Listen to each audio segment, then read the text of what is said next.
Te fuiste, sí. es todo tu culpa. Sí. Bueno, Gran, yo sabía que vos querías venir más cerca. Claro, Siempre, bienvenida. Siempre cerca de ustedes. Bienvenida. ¿Cómo Hola, te va, chicos, ¿cómo Inés? andan? Bueno, tenemos un presidente colombiano que es el primero en la historia de izquierda. Exacto. Esto supone una novedad en un país como Colombia y desde ya la región. Exacto, los colombianos y sobre todo los colombianos que lo votaron, fue el presidente más votado en una segunda vuelta de Colombia, esperan que verdaderamente sea un giro. Muy parecido a lo que sucedió con Gabriel Boric en Chile el año pasado.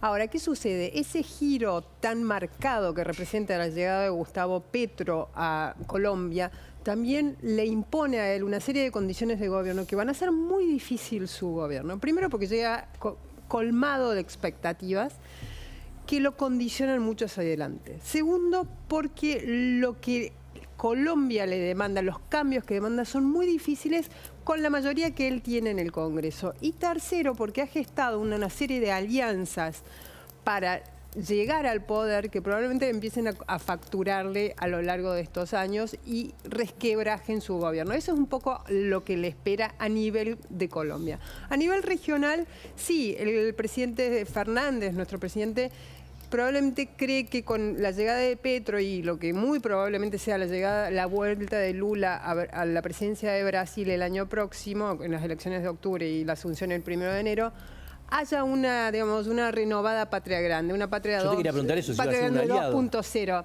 El tema es que en este, digamos, no son las mismas condiciones con las que se gestó la patria grande versión primera década de este siglo. Primero Hay menos porque plata, por lo hay pronto. menos plata, Claro. entonces los gobiernos de izquierda van a tener que gobernar con una mano mucho menos generosa, con muchísima más fragmentación política. Son gobiernos que llegan con mucho menor caudal electoral al gobierno, por lo tanto eso les da menor mandato. Son gobiernos que llegan con electorados que ya saben lo que fueron los gobiernos de izquierda, que vinieron con aspiraciones fundacionales. Eso también le impone limitaciones. Y hay otra cosa fundamental, que la desintegración de América Latina es bastante marcada y no va a ser tan fácil de reconstruir. ¿Qué tan chavista es Petro? Mira, fue muy chavista en algún momento, Guada, pero ahora fue abriéndose de esos lazos con el chavismo. De todas maneras, el canciller designado de Gustavo Petro, un diplomático bastante conservador, pero también muy reputado en Colombia, aspira a reconstruir las relaciones con Venezuela. Básicamente tienen temas estratégicos que son muy importantes. Primero, hay casi 2 millones de inmigrantes venezolanos en Colombia, comparten una frontera gigantesca, y el tema de las guerrillas, sobre todo el ELN y aquellos grupos subsidiarios de la FARC que no se desmovilizaron, que también cruzan fronteras como si fuese un mismo país, requiere de una comunicación entre ambos países. Eso es lo que esperamos, lo que se espera de Gustavo Petro hoy. Obviamente que hay que ver cómo evoluciona, pero de esta patria grande 2.0 creo que no va a tener la misma energía ni el mismo impulso ideológico que tuvo Nosotros la los de primera. entonces ya no somos los mismos, ¿no? Nosotros perdimos muchísima influencia, la Argentina perdió muchísima influencia, no va a tener la influencia que tuvo también en la época de Kirchner, Chávez, Evo Morales, Rafael Correa, Lula. ¿Por qué? Porque se redujo nuestra proporción de peso económico en la región, se redujo la proporción de peso diplomático e influencia, y sobre todo el nivel de integración que tenemos. Fijémonos, o sea, la relación que tenemos con México. Fernández quiso establecer con con AMLO, AMLO su con principal López Obrador, aliado, ¿no? un mega vínculo, un vínculo que fuera el núcleo de este renacer de la patria grande, y apenas tenemos una relación política, ni siquiera comercial, o sea, Sí, no existe. Claro. Inés, situación dramática en la Franja de Gaza. ¿Cómo está eso hoy? Bueno, lo que estamos viendo es una violencia que empieza a insinuarse. Todavía no vimos los picos que vimos en otros veranos boreales, como por ejemplo el año pasado, pero también es cierto que son dos gobiernos con sus propios problemas.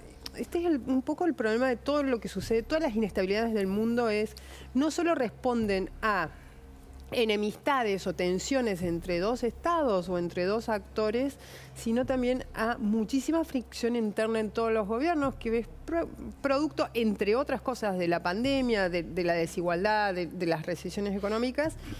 Y entonces ves al gobierno israelí que se encamina nuevamente a elecciones, las cuarta o quinta, ya ni recuerdo bien, pues han sido tantas en los últimos 4 años, que está muy debilitado hacia adentro, necesita obviamente enemigos afuera, y lo mismo sucede en Gaza. Clásico. Lo mismo sucede en Gaza. O sea, Hamás empieza a perder. ¿Por qué? Porque no ha logrado darle a los habitantes de Gaza lo que le había prometido, que es bienestar económico, crecimiento. Entonces también busca enemigos afuera.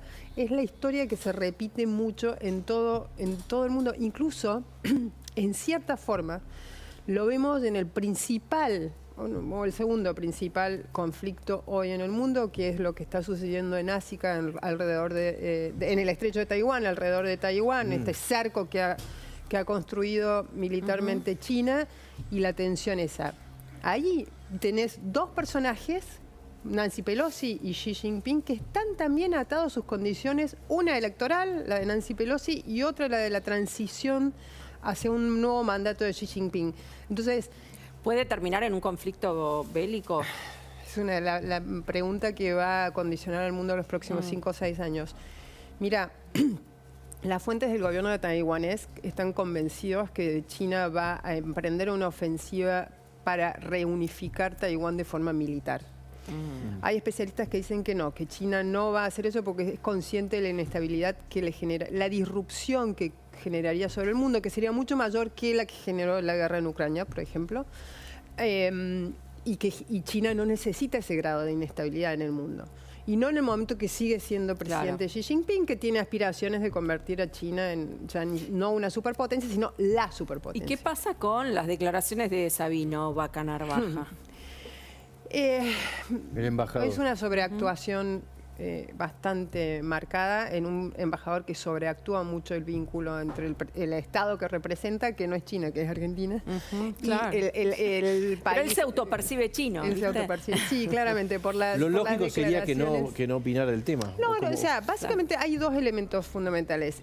Lo que es la política exterior de Argentina hacia China, y en la relación entre China y Taiwán, que China, como la gran mayoría de los países del mundo, incluidos Estados Unidos, respetan la política de una sola China. Es decir, es todo parte de un mismo país. Taiwán y China son un mismo país.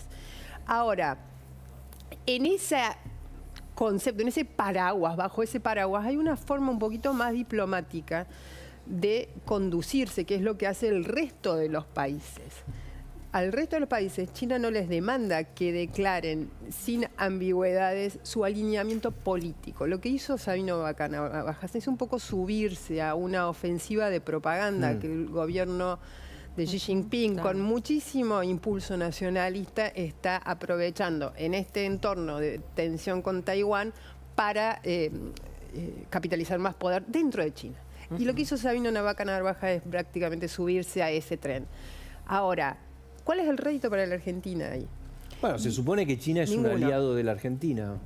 O por lo menos, no un aliado, corrijo, socio comercial. En los últimos 2 años no hubo ninguna inversión china en la Argentina. Desde que se firmó el memorándum para la adhesión de la Argentina a su ruta de la seda, lees todos los apartados de todas esas inversiones prometidas. Es una carta de intención. Es una carta de intenciones que además repite promesas anteriores que no han sido cumplidas. Entonces, ¿cuál es el grado? Sí, hay un volumen comercial, pero es un volumen comercial que tampoco es tan grande a favor de la Argentina, eso por un lado, y por el otro lado es de bajo valor agregado para la Argentina lo que le vendemos, por lo tanto tampoco nos sirve a largo plazo. Inés, lo que acaba de tuitear Pichetto al respecto sobre este tema, a ver si lo podemos... El embajador aficionado en China, dice Pichetto Vaca Narvaja, que no es de carrera, decide por su cuenta comprometer al país en el conflicto más grave y delicado que enfrentan Estados Unidos y China. No tenemos una política exterior mala, directamente no tenemos ninguna. Bueno, la oposición también se suma a este debate. Hay que ver si lo decidió por su cuenta, ¿no? Eso no está claro. Sí, Cafiero no salió a desautorizarlo, digamos. Pero es parte también de la disfuncionalidad de esta Argentina, cuyo gobierno tiene 3 cabezas. Entonces, claramente es esto lo que sucede. Cafiero no salió a desautorizarlo, pero tampoco salió a apoyarlo abiertamente. Hay algo que dice muy cierto Pichetto ahí, que es un embajador amateur. Es un embajador que maneja los asuntos argentinos en China estrictamente bajo el prisma ideológico. Y eso es lo que lo hace. Esto es un embajador, todos los embajadores políticos, obviamente que le dan un color ideológico a su gestión diplomática, pero esto es estrictamente ideológico. No hay ninguna actitud estratégica, porque no hay necesidad de mantener buenas relaciones con China alienando necesariamente a Estados Unidos, que es lo que hizo Sabino Canarvaja en este momento, en el que Argentina, además por sus urgencias, y estas no son urgencias de siempre, son, ya lo sabemos todos, urgencias muy calientes, necesita el apoyo de todos en el FMI, de China, por supuesto, y de Estados Unidos también. Entonces, el prisma netamente ideológico para la gestión diplomática, claramente en este caso es un error. Así es. Bueno, Inés, muchísimas gracias. Chicos. Siempre un gusto tu visita. Igualmente. Antes de zambullirnos en la conversación con Martín Tetaz sobre economía y política, Carola nos quiere llevar a la Fontana di Trevi, algo así. ¿Qué está pasando con la Fontana Los di quiero Trevi? llevar a la Fontana de Trevi. Ustedes saben que si van a la Fontana de Trevi un lunes, miércoles o viernes, entre las 8 y las 9 de la mañana, la van a encontrar en plenas tareas de limpieza, chicos. Ah, bueno vacía saberlo. y con gente... Sí, bueno saberlo, Pancho, sí. Vacía y con gente limpiándola, y no solo limpiándola, sino recogiendo los cientos de monedas, ¿Para quién va? probablemente Claro, ¿para euros, quién va tanta? que la gente arroja ahí, viste, que tenés que tirar la moneda para atrás con la esperanza de siempre volver a Roma, ¿no? Claro. A la Yo dejé mi monedita en febrero del 2019, una semana antes de que empiece la pandemia. Ah, Así que bueno. mucha suerte no ¿Vos dejaste trajo. un euro o tiraste ¿Dejaste euros o pesos? Porque eso es clave, parece. No, Ah, le euro. tiraste para peso, le regreso. tiraste peso, eso fue lo que pasó. Sí, Le tiraste debe una haber moneda sido de 10 eso. pesos. La levantan y dicen, peso. Y se desató dicen, la no, pandemia. Guadalupe non ritorna. Dice, Guadalupe non ritorna a la Fontana di Trevi. No, ¿sabés que todas estas monedas se barren, se recolectan? Tienen un número de cuánto puede llegar a juntarse por año en No. monedas arrojadas por los turistas. Millones, no sé.